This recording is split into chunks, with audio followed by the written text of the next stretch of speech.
In this 50-mark question, it's very important to really immerse yourself in this scenario so that you can make points that relate to the scenario. And that is going to mean that planning time is time well spent. And we would normally say 20% of your time planning, so about 20 minutes for a 50-mark question like this. Very quickly, as you get into the question, you'll want to copy the requirements and paste them into your answer plan. You can then take the technical mark allocation and multiply them by 1.95 minutes per mark so that you can start to plan your time. And it's very important that you don't spend a disproportionate amount of time on the numbers, but you take the discussion elements of the question seriously, especially as that's probably the best opportunity to score professional marks, and there are 10 professional marks available. Now in this debrief, we're just going to concentrate on a few key points in each part of the requirement. And let's start with part A. A common mistake was to discuss reasons why a company might be valued highly that were financial reasons. But the question clearly asks you to focus on behavioural factors and to address your points as far as you can to Matravers Tech. So there are lots of possible behavioural factors here which are listed in the solution. So this is an area where you have to have revised behavioural finance carefully. And if you have done, it's fairly easy to apply concepts such as loss aversion, such as herd instinct, such as management overconfidence, confirmation bias. And this is what the solution does. And typically you're going to expect to get 1 to 2 marks per relevant point, and so you're looking to make maybe 3 behavioural points here. And when you're discussing them, you don't have to suggest that the behavioural factors will always have led the business to be overvalued. You can have a slightly more critical discussion if you want to. And then in part B, we have to prepare a report. So we've got to have a report format. We're going to have some report headings which correspond to B part 1, 2, 3 and 4. We're going to have a short introduction. We will have a conclusion. We will have reference to workings in our spreadsheet. The spreadsheet is going to be clearly laid out. And we're going to use the numbers in the report. So we don't want to waste too much time on report formats. The examining team commented that too many people wrote lengthy introductions. That's not going to pick up much credit. And a lot of people ignored the need for a conclusion, which is important. Okay, let's get into the numbers, just concentrating on a couple of the key points. Let's start with B part 1. So in my report, I'm going to start off talking about the additional value that we think we can create by selling Matravers Tech. I'll then reference into the spreadsheet to do the calculations. The question tells me to value Matravers Tech based on a price to earnings ratio of 18 and to compare it to the current value that's given in the question of 4,500 million. So all I'm going to have to do here is take the figure given for Matravers profit in the question of 1950 and make a couple of adjustments. First of all, the tech bit of the business is 20%, so that's 390. Tax is payable at 28%, and the 281 is the earnings figure, which I can multiply by 18 given in the question to give a value of 5088. Compare that to 4,500.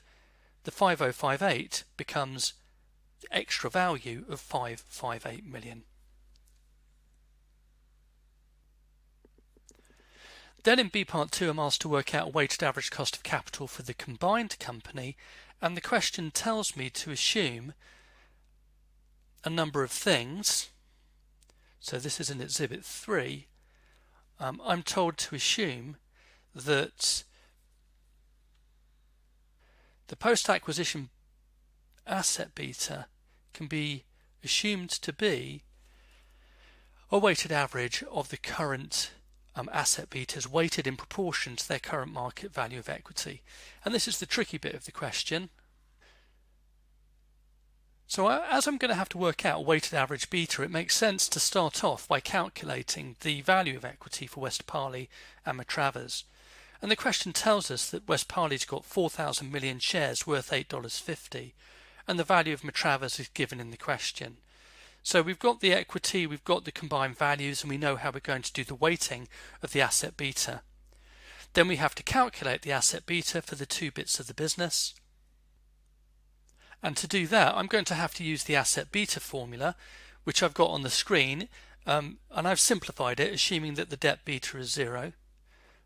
And to use this formula, I've got to know the value of debt for both bits of the business.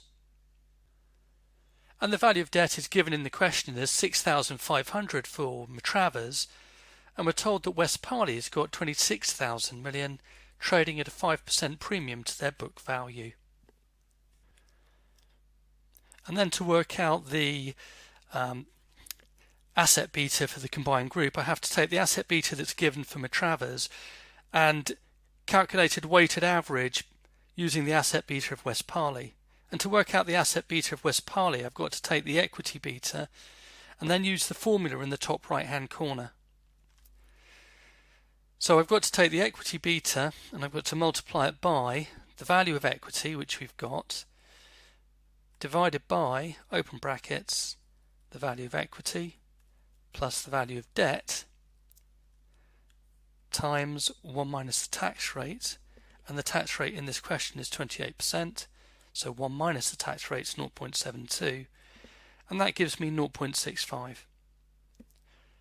And then the question tells me to work out the asset beta using a weighted average based on the equity values.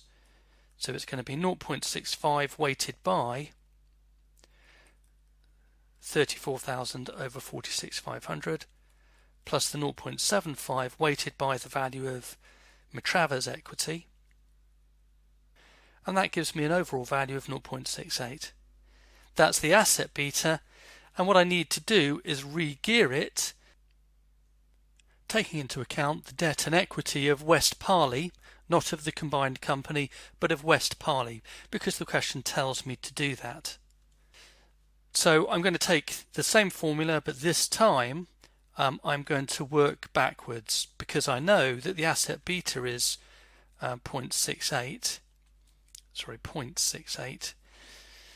and I know that the value of equity for Westparley is 34,000. And then the value of equity plus the value of debt times 1 minus the tax rate. And I know that the asset beta equals that multiplied by the equity beta. So to work out the equity beta, I've got to take the 0.68 and divide by the 34,000 over 53,656, and that's going to give me my re-geared beta. Now I can work out the cost of equity, and the cost of equity is going to be based on the risk-free rate, which is given in the question at 3.5%, the market premium, which is given in the question as 0.08, multiplied by the re-geared beta, and that gives me about a 12% cost of equity. And then I can put in the cost of debt, which is given in the question, and work out the weighted average cost of capital using the standard formula, and this is shown in the solution. And I should get a weighted average cost of capital of about 10%. And then I'm going to use that weighted average cost of capital to work out, in part 3, the total value which Westparley shareholders will gain from the acquisition of Matravers. And this is an area where planning really helps. So the approach that I'm going to plan to take is to, first of all, I'm going to value the bit of the business that we keep, Matravers Home. Then I'm going to value the synergies, because we're going to keep those too. Then I'm going to take the value of the sale that I've already calculated in part 1, because we're going to keep that. And then I'm going to deduct the purchase cost. And I'm going to deduct the extra debt. And what is left is the extra value that my shareholders will keep. And if you're going to be tracking through that sort of logical approach, yeah, for sure, you'll make some mistakes, but you will get a good answer, a good pass mark. So looking at these steps, I think the key point is actually the first one, valuing Matrava's home. So let's have a quick look at that. So to value Matrava's home, I'm going to take the figure of 43,260 for sales that's given in the question, and I'm going to inflate that by 3% per year for time periods 2 to 4, and I've got that in a notes column. The question then tells me that my profit margin before tax is going to be 6%, so I can drop that in and copy it across.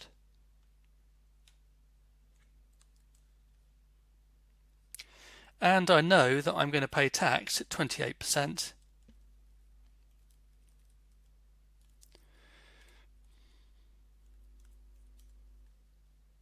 Again, I can copy that across. And I've got the extra assets that I'm told I'm going to invest in, 50 cents for every $1 of extra revenue.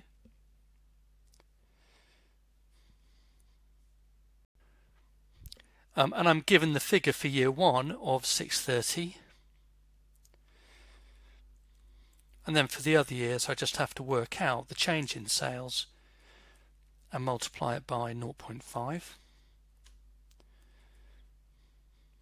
And once I've done it once, I can copy it across. So I can quickly work out the free cash flow in years 1 to 4. Then I'm told that in year 5, it's going to be 2% growth from that period onwards. So I have to be able to discount a growing annuity. And I do that by taking 1 over at the cost of capital, which we've calculated at 10%, less the growth rate, which is 2%, and that gives me the figure of 12.5. So my valuation of the free cash flows from time 5 onwards will be 1380 times 12.5, and that gives me the value as if I'm at time 4 looking at time 5 as my first cash flow. And that's why I use the time 4 discount factor to bring it back to a present value. So my present value is roughly 15,784, 15,785, something like that, and that's the first step in valuing the gain that your shareholders are going to get. I'll just show the other calculations. You've got the synergy, discounted at 10%. You've got the sale, which we've worked out. You've got the premium, the extra debt, and it all works through to roughly $1,900 million. In the discussion parts of the question, what's important is that you try and add value in your report. Now, this is easier said than done under exam circumstances, and it may well be the case that if you walk away from B Part 4 with 5 or 6 out of 11, then you'll have done very well. Because under exam conditions, it's difficult to add value.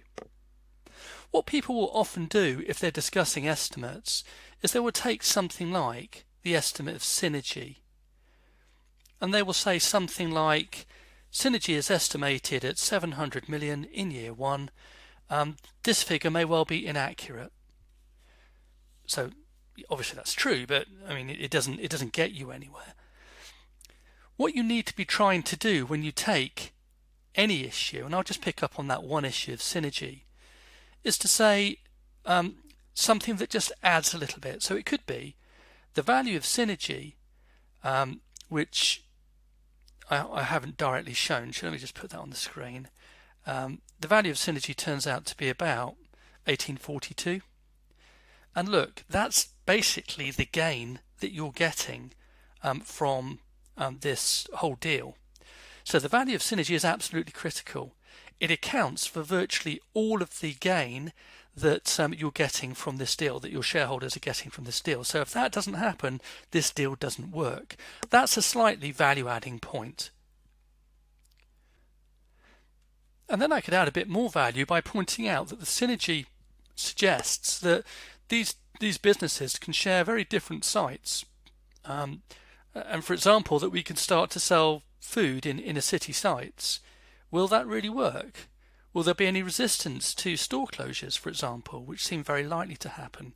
Have the costs of store closures been factored in? So it's that type of thing. Rather than simply looking at an estimate and saying, oh, it could be wrong, you have to say something about why you think it could be wrong, or what might the impact of it being wrong be. Have a look at the solution. It does it very well for a variety of different estimates and assumptions.